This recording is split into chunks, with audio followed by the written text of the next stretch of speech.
کوئی توڑ پھوڑ, کوئی زیادتی. ملک ہمارا اپنا ہے, یہ ادارے ہمارے اپنے ہیں, ساری چیزیں ہماری اپنی ہیں. میں نے تو اسکولوں کے بچے جب احتجاج کر رہے تھے کالجز کے, تو میں نے ان کو بھی یہ کہا تھا کہ بچے یہ کالجز آپ کے اپنے ہیں, یہ عمارتیں آپ کی اپنی ہیں, تو ان کو نقصان نہیں پہنچانا آپ نے اس میں پڑھنا ہے, آپ کے بچوں نے اس میں پڑھنا ہے, آپ کے بھائیوں نے اس میں پڑھنا ہے, آپ کی فیملی نے اس میں پڑھنا ہے, لہذا ان کو نقصان نہ پہنچائیں. حکومت کے خلاف آپ ضرور احتجاج کریں, وہ آپ کا حق بنتا ہے. بہرحال بلوچستان میں تو آپ کو پتہ ہے احتجاج کرنے ہی نہیں دیتے. آزاد کشمیر کے اندر لگاتار چھاپے پڑ رہے ہیں, کریک ڈاؤن ہو رہا ہے. جی بی کے اندر بھی لوگوں کو ایسے ہی روکا جا رہا ہے زبردستی.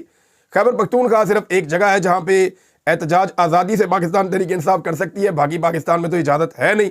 اب دنیا میں وہ تمام ممالک آگے نکل گئے ہیں جہاں پہ عوامی مینڈیٹ کی توہین نہیں کی گئی, جہاں پہ عوامی مینڈیٹ کے مطابق آگے بڑھے, وہ تمام ممالک دنیا میں ہم سے آگے نکل گئے. لیکن کیونکہ ہم نے ہمیشہ عوامی مینڈیٹ کی توہین کی, ہمارا ملک بھی ٹوٹ گیا, ہمارا بیڑا غرق بھی ہو گیا, ہماری اکانومی بھی تباہ ہو گئی, ہمارے نوجوان بھی ملک چھوڑ کے جا رہے ہیں, پاکستان میں مایوسی بھی بڑھتی چلی جا رہی ہے. ہم نے اپنے ملک کی ہر چیز کو پہلے سے زیادہ بری حالت میں پہنچا دیا. وجہ کیا ہے؟ صرف عوامی مینڈیٹ کی توہین. اور توہین کرنے کی وجہ کیا ہے؟ کہ سب کا اپنا اپنا ذاتی فائدہ, اپنا اپنا ذاتی مفاد. ناظرین, 2-3 انکشافات ہوئے ہیں پاکستان تحریک انصاف کے اندر سے, لیکن پہلے اس کے بارے میں میں آپ کو یہ بتاؤں, عالیہ حمزہ صاحبہ کے اوپر 7 مقدمات درج کر دیے گئے. 7. یہ 7 مقدمات ان کے اوپر کیوں درج کیے گئے؟ کہ وہ پاکستان تحریک انصاف کے لوگوں کو موبلائز کر رہی ہیں یوم سیاہ منانے کے لیے, کہ جناب آپ کے اوپر دھاندلی ہوئی ہے, آپ کے ساتھ ظلم ہوا ہے, آپ کے ووٹ کی پرچی چوری ہوئی ہے, اس کو بوٹوں کے نیچے روندا گیا ہے, لہذا باہر نکل کر پرامن احتجاج کریں. اب یہ آئینی اور قانونی حق ہے. اب ایک خاتون یہ کام کر رہی ہیں, یہ ریاست اتنی خوفزدہ ہے کہ 7 مقدمات عالیہ حمزہ صاحبہ کے اوپر کر دیے ہیں. یعنی جس کو دل کرتا ہے دہشت گرد بنا دیتے ہیں, جس کے اوپر دل کرتا ہے جیسا مرضی مقدمہ درج کر دیتے ہیں. ایسا تو ہم نے کبھی زندگی میں سوچا بھی نہیں تھا جو اب ہو رہا ہے پاکستان میں, اور دیگر لوگوں کے ساتھ بھی یہی ہو رہا ہے.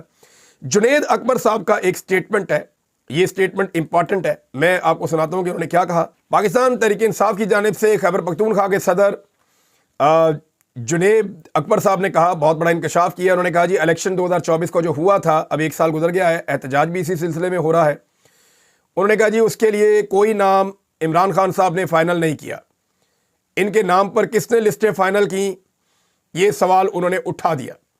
جنید اکبر صاحب نے ایئر وائی نیوز کے ایک پروگرام میں بات کر رہے تھے. انہوں نے کہا ہو سکتا ہے کچھ لوگ چاہتے ہوں میرے اور گنڈا پور کے حالات خراب ہو جائیں, لیکن میں اور گنڈا پور ایک پیج پہ ہوں یا نہ ہوں, لیکن سب لوگ عمران خان صاحب کے ساتھ ہیں, اور لوگ ہمارے لیے نہیں عمران خان صاحب کے لیے جلسے میں آئیں گے.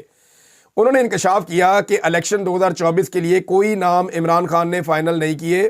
ہمیں بتایا گیا تھا کہ ایم این ایز اور ایم پی ایز کے نام عمران خان صاحب نے فائنل کیے ہیں, لیکن میں نے جب عمران خان صاحب سے پوچھا تو انہوں نے جواب دیا کہ میرے پاس کوئی لسٹ نہیں آئی تھی. عمران خان کے نام پر ایم این ایز اور ایم پی ایز کی کس نے لسٹیں فائنل کی, اس کی تحقیقات ہونی چاہیے. عمران خان صاحب کے پیغامات ملتے ہیں اور معلوم ہے کہ وہ کیا چاہتے ہیں. بیرسٹر گوہر یا کسی اور نے ابھی تک احتجاج سے متعلق بریف نہیں کیا. پاکستان تحریک انصاف کی قیادت کے اوپر بڑی بڑی انگلیاں اٹھ رہی ہیں, اور یہ بھی کہا جا رہا ہے کہ جو بندے M P As M N A بنے ہیں ان کی لسٹیں تک عمران خان صاحب نے فائنل نہیں کی, تو عمران خان صاحب کا نام لے کر کون فائنل کر رہا تھا؟ یہ سوال جنید اکبر صاحب نے اٹھایا. اس سوال کو ہم یہاں چھوڑتے ہیں, لیکن ایک اور سوال ہے جو اٹھایا ہے اعظم سواتی صاحب نے. اعظم سواتی صاحب نے ایک تقریر کی ہے جیل سے چھوٹنے کے بعد, اس میں انہوں نے 2-3 نقطے اٹھائے ہیں جو بڑے امپورٹنٹ ہیں. اعظم سواتی صاحب کا کہنا ہے کہ جناب کارکنوں کو اکیلا چھوڑا گیا. یہ انہوں نے لیڈرشپ سے شکوہ کیا. انہوں نے بڑی خوفناک باتیں بتائی, ایسے کہ گاڑیوں کے اندر بند کارکنوں کو گاڑیوں میں پیشاب کرنا پڑ گیا, اتنی دیر تک انہیں گاڑیوں میں بند کر کے رسوا اور ذلیل کیا گیا. جو کارکنوں کے ساتھ تشدد ہوا اور جس طرح کے حالات میں انہیں رکھا گیا, پارٹی قیادت نے انہیں بالکل نظر انداز کر دیا. یہ اعظم سواتی صاحب نے شکوہ کیا. وہ تو ڈی چوک میں بھی نظر انداز کیا, 2 دفعہ کیا, کارکنوں کو چھوڑ کر چلے گئے, اور وہاں پہ کارکنوں کو گولیاں بھی لگیں, اور جن کو گولیاں لگیں, جو شہید ہوئے اور جو زخمی ہوئے, ان کے لیے ابھی تک پاکستان تحریک انصاف نے کچھ بھی نہیں کیا. پیسے اگر دے رہے ہیں تو پیسے دینا کون سی بات ہے؟ اصل بات تو یہ کہ آپ ان کو انصاف لے کر دیں. وہ وہاں پیسے لینے کے لیے تو ڈی چوک میں کوئی نہیں آیا تھا, پی ٹی آئی کے کارکن تو آئے تھے انصاف لینے کے لیے, تو انہیں انصاف آپ نے لے کر نہیں دیا. جو لوگ قتل ہو گئے ان کے لیے کیا کیا گیا اب تک؟ تو گراؤنڈ کے اوپر کچھ بھی نہیں ہوا. سی سی ٹی وی فوٹیج کہاں گئی ابھی تک کچھ پتہ نہیں ہے. جو لوگ لاپتہ ہوئے ان کے نام, لسٹیں, ان کے گھر والوں کے بیانات کہاں ہیں, کچھ پتہ نہیں ہے. تو اب ان واقعات کو لگ بھگ 3 مہینے ہونے والے ہیں, اور 3 مہینوں میں پاکستان تحریک انصاف کی جو قیادت ہے اس کی جانب سے